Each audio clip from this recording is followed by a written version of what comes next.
Questo dipinto fu eseguito per la chiesa di San Giobbe a Venezia. Divenne immediatamente uno dei lavori più celebri di Bellini ed è uno dei capisaldi della maturità dell'artista. Bellini concepì il dipinto come un prolungamento coerente dello spazio reale. Le figure sono disposte con monumentalità e addolcite dalla luce crepuscolare del catino absidale. Questa è l'ultima delle grandiose cene dipinte da Veronese per i refettori dei monasteri veneziani.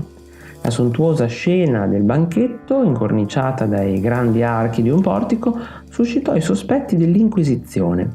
Il 18 luglio 1573, nel corso di un interrogatorio, Veronese fu accusato di eresia.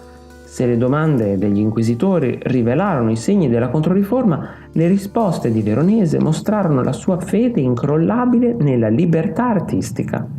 Cambiò il titolo da Ultima Cena a Convito in Casalevi.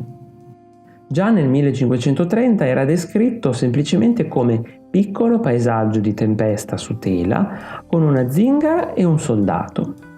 Questo dipinto, il cui significato è stato ampiamente dibattuto, segna un momento di grande importanza nella pittura veneta e forse è la più rappresentativa delle pochissime opere originali sopravvissute di Giorgione. Il dipinto è il primo di una serie di opere realizzate nel 1548 per la Scuola Grande di San Marco. Il soggetto dell'enorme tela è l'apparizione miracolosa di San Marco che salva un servo condannato a una terribile tortura. Siamo catturati dallo stupore della folla in semicerchio attorno ai protagonisti. La figura dello schiavo sdraiato a terra, il boia sbalordito con gli strumenti di tortura rotti, mentre la figura di San Marco piomba dall'alto. Quarta opera della serie di 9 grandi dipinti con storie della vita di Sant'Orsola. L'incontro degli sposi e la partenza dei pellegrini è il più grande dipinto del ciclo e contiene in realtà 6 diversi episodi della leggenda. Tutti i vari momenti della storia si susseguono senza interruzione all'interno di una composizione attentamente costruita. In questo spazio unitario la luce e il colore rendono realistici anche i più piccoli dettagli. Rosalba Carriera è celebre per i suoi ritratti a pastello in cui ha saputo fissare le più belle sfumature dei vari stati d'animo.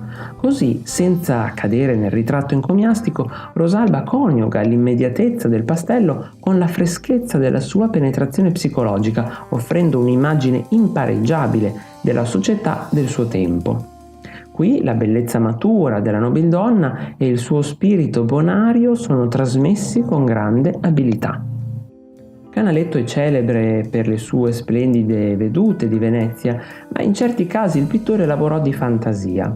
Questo dipinto, donato da Canaletto all'Accademia come ringraziamento per la sua missione in veste di maestro di prospettiva, è un bel insieme di elementi reali mescolati con immaginazione. Anche se il soggetto è immaginato, ogni dettaglio architettonico è realisticamente prodotto. Questo disegno è probabilmente il più famoso di Leonardo. Si tratta di un uomo dal fisico atletico iscritto all'interno di un cerchio e di un quadrato e illustra le misure del corpo umano ideale secondo le regole dell'architetto romano Vitruvio. Originario di Bergamo, Lorenzo Lotto viaggiò molto e fu influenzato da Antonello da Messina, Dürer, Raffaello e Tiziano. I suoi ritratti raggiungono una straordinaria qualità poetica e uno dei più belli raffigura un giovane gentiluomo pallido con il viso finemente affusolato. La luce naturale che entra attraverso una finestra mette in risalto le sue vesti, il rosa pallido della sua carne e il blu del tavolo. Dopo un inizio sfortunato nella pittura di storia, Pietro Longhi si dedicò alla raffigurazione della società veneziana al momento del suo declino. Realizzò così opere ironiche e spiritose in cui non viene trascurato neanche il più piccolo dettaglio. In questo dipinto, la sua prima tela di genere, Longhi raffigura una scena di concerto domestico. Mentre 3 musicisti si concentrano sulla loro esibizione, il pubblico è distratto dal gioco di carte.